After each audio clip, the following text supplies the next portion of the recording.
அனைவருக்கும் காலை வணக்கம். இன்று புரட்சி தலைவருடைய 30வது எபிசோடு, 30வது வீடியோ வெளியிடுறேன். ரொம்ப இன்ட்ரெஸ்டிங்காக இருக்கும். அதாவது சைதை கண்ணன் ஒருத்தர் நம்ம புரட்சி தலைவருடைய கட்சி அப்போ தான் ஆரம்பிக்கிறாங்க. 1973 ஆரம்பிக்கிறாரு. இவர் சைதை கண்ணன் புரட்சி தலைவருடைய நல்ல விசுவாசி. இவர் என்னன்னா சைதாப்பேட்டையில் அந்த காரணீஸ்வரர் தேவஸ்தான மார்க்கெட்டில் மீன் வியாபாரம் பண்ணுறாரு. நல்ல புரட்சி தலைவருக்கு நல்ல சரியான தொண்டர், சரியான விசுவாசி, சரியான பக்தர், நல்ல பழக்கம், நல்ல தலைவர் மேலே உயிராக இருக்கார். ஒரு நாள் இவர் புரட்சி தலைவரை ஏவிஎம் ஸ்டுடியோவில் சந்திக்கிற வாய்ப்பு கிடைக்கிது.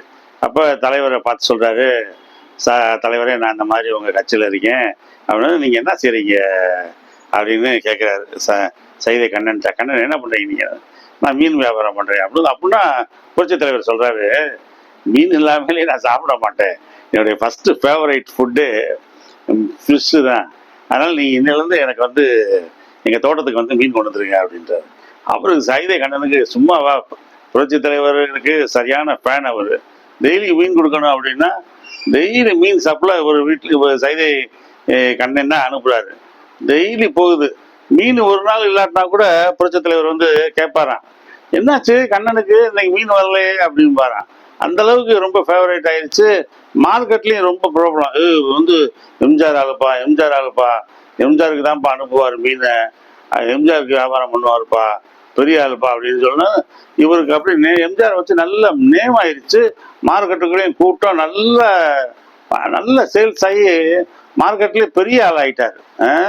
பாருங்க, இது 1973, 72, 73களில் அந்த டைமில் எம்ஜிஆர் வளர்ந்து வந்துக்கிட்டு இருக்காரு. 77ல் எலெக்ஷன் வருது. எலெக்ஷன் வரும்போது இந்த சைதை கண்ணன் போய் புரட்சி தலைவர்கிட்ட கேட்குறாரு, தலைவரே சைதாப்பேட்டை தொகுதியில் நான் நிற்கிறேன், சைதை தொகுதி எனக்கு கொடுங்க அப்படின்றாரு. புரட்சி தலைவர் சொல்கிறாரு, இப்போ தான் நீ வளர்ந்து வந்துக்கிட்டு இருக்க, செலவு அதிகமாகும், 2வது தொழிலெல்லாம் போட்டு நீ வேலை பார்ப்பையா, கஷ்டமாக இருக்குமே அப்படின்றாரு. இல்லை தலைவரே, நான் வேலை பார்த்துருவேன் தலைவரே, என்னால் முடியும் அப்படின்றாரு. அப்படியா அப்படின்னு சொல்லிட்டு புரட்சி தலைவர் சீட்டு கொடுத்துறாரு. சீட்டு கொடுத்தா இவர் பயங்கரமான பிரச்சாரம். புரட்சி தலைவர் ஒரு பக்கம் பிரச்சாரம் பண்ணுறாரு, அவர் ஒரு பக்கம் பிரச்சாரம் பண்ணுறாரு. எங்கே பார்த்தாலும் கொடி, போஸ்டரு, அந்த காலத்தில் தெரியுமே, எல்லா விளம்பரமும் நடந்துக்கிட்டு இருக்கு, நல்லா இதாகுது. ஆனால் இவர் என்ன ஆகுறாரு, எல்லாரும் இவர் ஜெயிப்பாருன்னு நினைக்கிறாங்க. புரட்சி தலைவர் பிரச்சாரம் பண்ணுறாரு. இவர் 3000 ஓட்டில் தோற்று போயிட்டாருன்னா இவர் பிஸ்னஸும் படுத்துருச்சு. இவர் கடையில் புரட்சி தலைவர் அதான் சொன்னார், நீ கடையில் இருக்கணும், என்ன பிரச்சனை, வியாபாரம் படுத்துரும் அப்படின்னு. இப்போ வியாபாரம் படுத்துருச்சு. 2வது அவங்க அம்மாவுக்கு உடம்பு சோம்பல. அப்போ வீட்டை அடமானம் வச்சு தேர்தலுக்கு எலெக்ஷனுக்கு செலவுக்கு வீட்டை அடமானம் வச்சு பணம் வாங்கி செலவு பண்ணியிருக்காரு. இப்போ என்ன பண்ணிட்டாங்க, ஜார்ஜ் டவுன் கூட்டுறவு வங்கியிலேருந்து இவர் வீட்டுக்கு ஜப்தி நோட்டீஸ் விட்டாங்க. பணத்தை இன்னும் கட்டலை, 1 மாதம் கட்டலைன்னா வீட்டை ஜப்தி பண்ணி வீட்டை கைப்பற்றிடும் பேங்க்கு அப்படின்ட்டாங்க. இவருக்கு என்ன செய்யறதுன்னே தெரியல. நல்லா வசதியாக இருந்தவர் திடீர்னு பிளாட்ஃபார்முக்கு வந்துட்டார். ஐயோ என்னடா செய்கிறது அப்படிங்கும்போது இவர் ஒய்ஃபு இவர் எல்லாம் ரொம்ப கஷ்டப்பட்டு இருக்கும்போது உங்கள் ஒய்ஃப் சொல்கிறாங்க, ஒன்றும் கொலைப்படாதீங்க, தலைவரை போய் பார்ப்போம், தலைவரை பார்த்தோம்னா இதுக்கு ஏதாவது ஒரு ஏற்பாடு பண்ணுவார் அப்படின்னு. அதே மாதிரி தலைவரை போய் பார்க்குறாருங்க. பார்த்தா தலைவர் சொன்னேன்ல நான் உன்னை ஏற்கனவே அப்படின்னு சொல்லிட்டு நீ வீட்டுக்கு போங்க அப்படின்றாரு. இவங்க 2 பேரும் வீட்டுக்கு, என்னடா ஒன்றும் சொல்லாமல் வீட்டுக்கு அனுப்பிட்டாரு அப்படின்னு வீட்டில் போய் இருக்காங்கல்ல, 3 மணி நேரத்தில், 3 மணி நேரம் கரெக்டாக அவங்க வீட்டுக்கு 3 மணி நேரத்தில் வீட்டோட டாக்குமெண்ட்டு, இவங்க வச்ச நகையோட டாக்குமெண்ட்டு எல்லாத்தையும் கொண்டு கொடுத்தாங்க. ஆச்சரியத்தை பாருங்க. அவருக்கு சைதை கண்ணனுக்கு ஒரே மகிழ்ச்சி. அப்புறமேட்டு சைதை கண்ணனுக்கு இந்த கண்ணனுக்கு மக ஒன்று இருக்கு. மகளுடைய கல்யாணத்தையும் புரட்சி தலைவர் தான் முடிச்சு வைக்கிறாரு. அப்புறமேட்டு மகன் ஒருத்தன் இருக்கான், மகனும் ஏடிஎம்கேல தான். அவர் கண்ணன் சேகர்ன்ற அவர் தான் இந்த விஷயத்த சொல்றாரு. எஸ்ஏ கண்ணனு எஸ்ஏ சேகர் தான் மகன். இப்போ மகன் தான் இந்த விவரத்தெல்லாம் சொல்றாரு. இப்போ மகன் மகனுடைய திருமணத்தையும் புரட்சி தலைவர் தான் நடத்தி வைக்கிறார். இப்ப புரட்சி தலைவர் வந்து 84ல் வந்து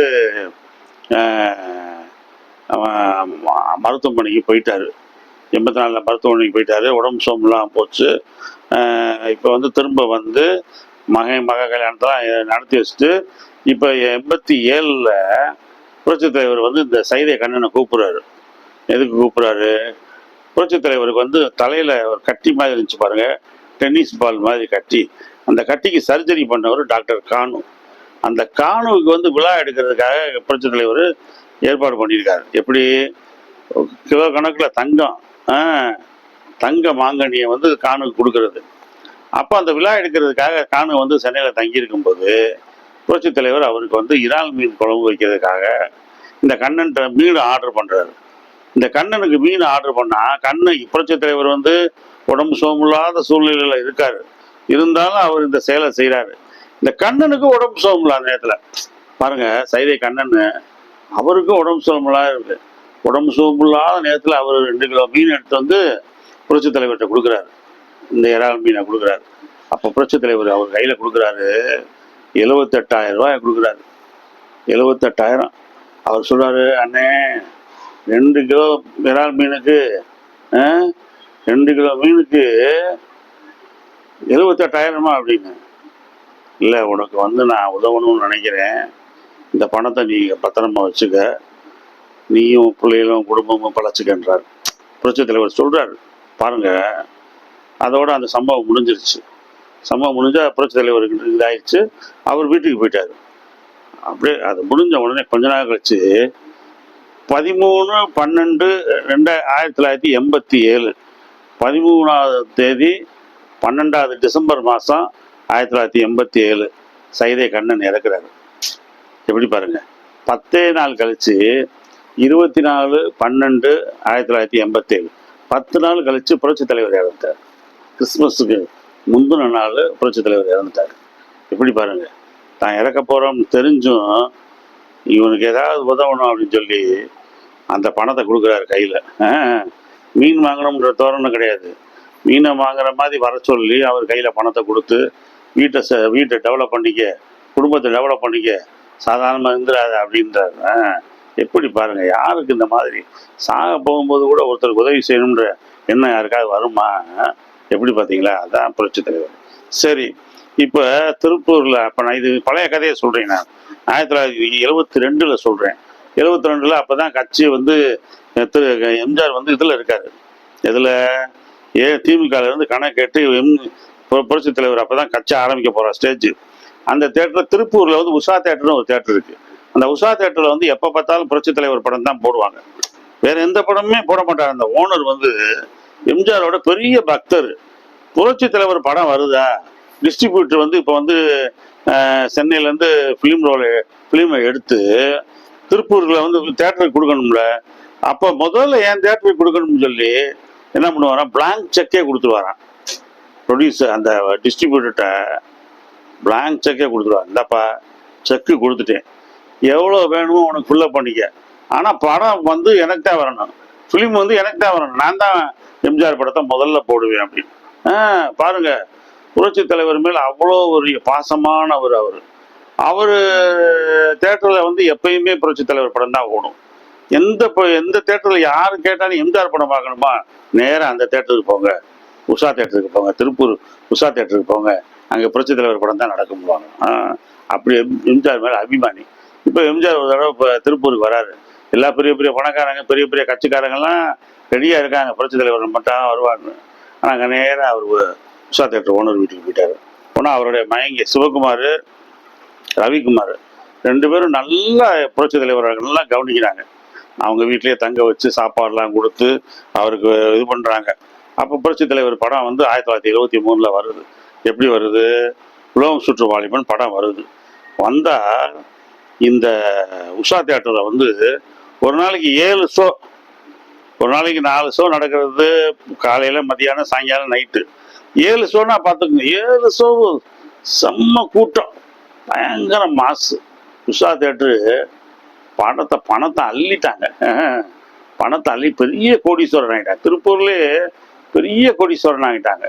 இந்த சிவகுமார் ரவிக்குமார் அவங்க மயங்க 2 பேரும் எம்ஜிஆர் மேல உள்ள பக்தியில ஏடிஎம்கேக்கு நிறைய அந்த ஊர்ல செஞ்சிருக்காங்க, உதவி செஞ்சிருக்காங்க. எம்ஜிஆர் இறந்ததுக்கு அப்புறமும் புரட்சி தலைவி அம்மா வந்து சத்துணவுக்கு பணம் வேணும்னு கேட்டப்ப பெரிய தொகையை கொடுத்துருக்காங்க. தமிழ்நாட்டிலே யாரும் கொடுக்க முடியாத தொகையை இந்த இந்த உஷா தேட்டர் ஓனர் மயங்க சிவகுமார் ரவிக்குமார் 2 பேரும் கொடுத்துருக்காங்க. பாருங்க, இப்போ எம்ஜிஆர் இருக்கும்போதும் சரி இறக்கும் போதும் சரி எப்படி அவர் மேல உயிரை வச்சிருக்காங்க பாருங்க தொண்டர்கள். ஆச்சரியம். இப்ப இன்னொரு விஷயம் சொல்றேன். புரட்சி தலைவர் எல்லாருக்கும் உதவி இருக்காரு. அதே நேரத்துல சில பேர் புரட்சி தலைவர்கிட்ட அதாவது வாங்கி போட்டிருக்காங்க. எப்படின்னா, அந்த புரட்சி தலைவர் நடிச்சுக்கிட்டு இருக்கிற காலகட்டங்கள்ல ஒரு லேடி ஆக்ட் பண்றாங்க. அவங்க வந்து லேடியா ஆக்ட் பண்ணாலுமே அவங்க ஸ்டண்ட் பண்ணுவாங்க. கார்ல போயிட்டு இருக்கும்போது கார்ல இருந்து ஜம்ப் பண்ணுவாங்க, கார் ஓட்டுவாங்க, பைக் ஓட்டுவாங்க, பைக்ல இருந்தே ஜம்ப் பண்ணுவாங்க, கொஞ்சம் சர்க்கஸ் வேலையெல்லாம் பண்ணுவாங்க. ரொம்ப திறமையா நடிப்பாங்க. வால் சண்டையெல்லாம் தெரியும். ரொம்ப திறமைக்காரங்க அவங்க. புரட்சி தலைவருக்கு அவங்கள ரொம்ப பிடிக்கும். இப்போ புரட்சி தலைவர் ஒரு படத்துக்கு வந்து அந்த அம்மாவை வந்து கூப்பிடுறாரு. இந்த அம்மா ரொம்ப அந்த டைம்ல ரொம்ப பிஸியா இருக்கு, நல்லா நடிச்சுக்கிட்டு இருக்காங்க, ரொம்ப நல்லவங்க. அப்போ இந்த அம்மா நடிக்கும்போது புரட்சி தலைவர் அவர் படத்துக்கு இந்த அம்மாவை கூப்பிடுறாரு. நீ அம்மா ஒரு ரோல் உனக்கு தரேன், நீ இந்த படத்துல நடிக்கணும்னு. இந்த அம்மா என்ன பண்ணுது, நான் இப்பதான் ஒருத்தரை லவ் பண்ணுது, சினிமா ஃபீல்ட்லயே வேற ஒருத்தரை லவ் பண்ணுது, அவர்கிட்ட போய் கேட்டுட்டு வரேனே, அவர் ஓகே சொன்னா நான் வந்து உங்களுக்கு நடிக்கிறேன். அவர்கிட்ட போய் இந்த மாதிரி நான் தலைவர் படத்துல நடிச்சுக்கிறேன் அப்படின்னு சொன்ன உடனே அவன் சொல்லியிருக்கான், அவர் படத்துல நீ நடிக்க கூடாது, எம்ஜிஆர் படத்துல நீ நடிக்க கூடாது. இந்த அம்மா வந்து சொல்லுது, எம்ஜிஆர் புரட்சி தலைவர் ஏற்கனவே சொல்லியிருக்காரு, நீ என் படத்துல நடிச்சுட்டு அப்புறம் கூட கல்யாணம் முடி அப்படின்னு சொல்லியிருக்காரு. தெரியும் அவருக்கு இப்படிலாம் சொல்லுவாங்க, என்ன என் படத்துல நடிச்சுட்டு அப்புறம் கூட கல்யாணம் முடி அப்படின்னு இருக்காரு. இல்ல நான் போய் கேட்டு வந்துடுறேன்னு அந்த அம்மாட்ட போய் அந்த ஆள்கிட்ட போய் கேட்ட உடனே என் வீட்டுக்காரர் நடிக்க வேணாம்னு சொல்லிட்டாரு அப்படின்ட்டு புரட்சி தலைவர்கிட்ட சொல்லிட்டு போயிடுச்சு. இப்போ இது முடிஞ்சிருச்சு, இந்த சம்பவம் முடிஞ்சிருச்சு. முடிஞ்சு பல வருஷங்கள் ஆனதும் எம்ஜிஆரை பார்க்கறதுக்கு கூட்டமா நிற்பான். இல்லை, இந்த அம்மா வந்து கூட்டத்தில் நிற்கிது, பாவமா நிற்கிது. என்னம்மா அப்படின்னா, எனக்கு என் வீட்டுக்காருக்கு சண்டை, எங்கள் வீடெல்லாம் ரொம்ப ஜப்தி பண்ணிட்டாங்க, ரொம்ப கஷ்டமா இருக்கும் அப்படின்னு.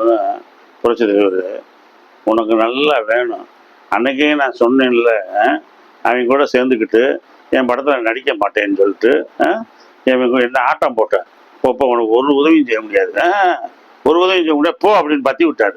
அந்த அம்மா ரொம்ப வருத்தத்தோட போயிடுச்சு. வேற வழி இல்லை. புரட்சி தலைவர்கிட்ட இருந்து நல்ல மோதிர கூட்டு வாங்கினவங்களும் இருக்காங்க, இந்த மாதிரி ஆளும் இருக்காங்க. இதெல்லாம் வீம்பான ஆளுங்க, சின்ன வயசுலேயே தெரியுது. அதே மாதிரி சினி ஃபீல்ட்லேயே ஏகப்பட்ட பேர் வீம்பு பண்ணவங்களுக்கும் புரட்சி தலைவர் உதவி இருக்காரு. ஏற்கனவே நான் உங்களுக்கு சொல்லியிருக்கேன், நாகேஷ் சினிமா தேட்டர் கட்டி அந்த தேட்டரை வந்து நடத்த விடாமல் செஞ்சது. அந்த தேட்டரை வந்து கார்பரேஷன் வந்து திறக்கக்கூடாதுன்னு சொல்லிட்டாங்க. ஏன்னா வாசல் கிட்ட பள்ளிக்கூடம் இருக்கு அப்படின்னு. அப்புறம் புரட்சி தலைவர் வந்து அந்த பள்ளிக்கூடத்துக்காரங்கிட்ட பேசிட்டு உங்க வாசலை பின்னாடி வச்சிருங்கன்னு சொல்லிட்டு நாகேஷ் தேட்டர் வாசலை முன்னாடி வச்சு ஓபன் பண்ண விட்டாரு. இப்ப புரட்சி தலைவருடைய கட்சியிலே ஒரு எம்எல்ஏ வந்து என்ன பண்ணிட்டாரு, நாகேஷ் தேட்டரை வந்து வாங்குற அளவுக்கு வந்துட்டாரு. நாகேஷ் தேட்டர் நான் என்கிட்ட கூட விலைக்கு கொடுன்னு மிரட்டுறேன். இப்போ அவர் வந்து தலைவர்கிட்ட சொல்றாருனே, உங்க கட்சிக்காரன் ஒருத்தன் வந்து மிரட்டுறானேன்னு. அப்புறம் அவனை வரவழைச்சு, அந்த எம்எல்ஏ வரவழைச்சு, எவ்வளோ பணம் வச்சிருக்கேன்னு, அவன் தேட்டரை உனக்கு நான் வாங்கி தரேன்ட்டு எம்ஜிஆர் பணத்தை வந்து வெய்யம்ட்டு திரும்பி பார்க்காம பற்றி விட்டார். திரும்பி பார்த்தேன்னா அடி விழுந்துடும் அப்படின்னு நாகேஷை காப்பாற்றிருக்காரு புரட்சி தலைவர். தேங்காய் சீனிவாசனை காப்பாற்றிருக்காரு. சினிமா படம் எடுத்து இவங்கெல்லாம் எல்லாரும் எடுக்கிறாங்களா, நம்மளும் எடுப்போம், நம்மளும் சம்பாதிப்போம் அப்படின்னு பேர ஆசையில எடுத்துட்டு விழுந்துக்கிறது. அப்புறம் விழுந்துக்கிட்டு வந்து எம்ஜிஆர்ட்ட போய் கேட்கறது. அதே மாதிரி வி.கே. ராமசாமி விழுந்துக்கிட்டாரு. நாகேஷ் அப்புறம் மகனை வச்சு படத்தை நடிச்சு சொத்தை பூரா நாகேஷ் வித்துக்கிட்டாரு. வி.கே. ராமசாமி அவரு படம் எடுக்கிறேன்னு அவர் விழுந்துக்கிட்டாரு. அப்புறம் புரட்சி தலைவர் அவரை காப்பாற்றினாரு. அப்புறமேட்டு எம்.எஸ். விஸ்வநாதன் பிள்ளைய அவங்க படம் எடுக்கிறேன்னு சொல்லி அவங்க நொடிச்சு போனாங்க. கண்ணாம்பாள் இருக்காங்க பாருங்க, பழைய படத்துல கண்ணாம்பாள். அந்த அம்மா வந்து புரட்சி தலைவர் அந்த காலத்துல நடிக்கும் போது வந்து இந்த அம்மா வந்து பெரிய ரோல் பண்ணவங்க, தலைவருக்கு மேல பெரிய ரோல் பண்ணவங்க. அப்படி பண்ணும்போது இந்த கண்ணாம்பா வந்து படம் முடிஞ்ச உடனே சினிமா எடுக்கிறாங்க. யாரு, இந்த அம்மா சினிமா பணம், இந்த அம்மா தான் ப்ரொடியூசரு, உங்கள் வீட்டுக்காரர் வந்து படம் எடுக்கிறாரு. எப்படி பாருங்க, நல்லா படம் எடுத்துக்கிட்டே இருந்தாங்க. அவங்க நொடிச்சு போயிட்டாங்க. அவங்க நொடிச்சு போயிட்டாங்கன்னா அவங்க வீடு ஏலத்துக்கு வந்துருச்சு. புரட்சித் தலைவர் அந்த வீட்டை ஏலத்துல இருந்து எடுத்து அவங்க 2 பேரையுமே குடிய வச்சு, நீங்க என்னைக்கு உங்க வாழ்க்கைக்கு அப்புறம் அந்த வீடு வந்து எனக்கு சொந்தமாகும் அப்படின்னு சொல்லி அதை அவர் அந்த வீட்டை காப்பாத்தி விட்டாரு. பண்டரி பாய் அவங்க அந்த மாதிரி சினிமாவில் சம்பாதிக்க வேண்டியது, சினிமாலேயே போட வேண்டியது, அதிலேயே தோக்க வேண்டியது, அப்புறம் ஓடியார வேண்டியது. இப்படி நிறைய பேர் சினிமாலேயே பணத்தை சம்பாதிச்சு பேராசை, புரட்சி தலைவரே சொன்னாலும் கேட்கறது இல்லை. சும்மா நம்ம செலவழிச்சு பார்ப்போம், நம்மளுக்கு விட்டா வந்துடும், காசு வந்துடும் அப்படின்னு நினைக்கிறது. அப்படி நிறைய பேர் தோல்வி அடைந்தவர்களை புரட்சி தலைவர் காப்பாற்றினார். அது மாதிரி நிறைய சொல்லிக்கிட்டே போகலாம். உங்களுக்கு வந்து இன்னைக்கு இது போதும். அடுத்த விஷயங்களை வந்து நான் வந்து நாளைக்கு உங்களுக்கு சொல்கிறேன். நன்றி, வணக்கம். எனக்கு வந்து ஷேர் பண்ணுங்கள், என் வீடியோஸை ஷேர் பண்ணுங்கள், நண்பர்களுக்கு ஷேர் பண்ணுங்கள். நிறைய வந்து வாட்சிங் ஹவர்ஸை இன்க்ரீஸ் பண்ணுங்கள். அப்போ எனக்கு கொஞ்சம் நல்லாயிருக்கும், மானிட்டைஸ் ஆகிறதுக்கு நல்லாயிருக்கும். தேங்க்யூ. அனைவருக்கும் வணக்கம்.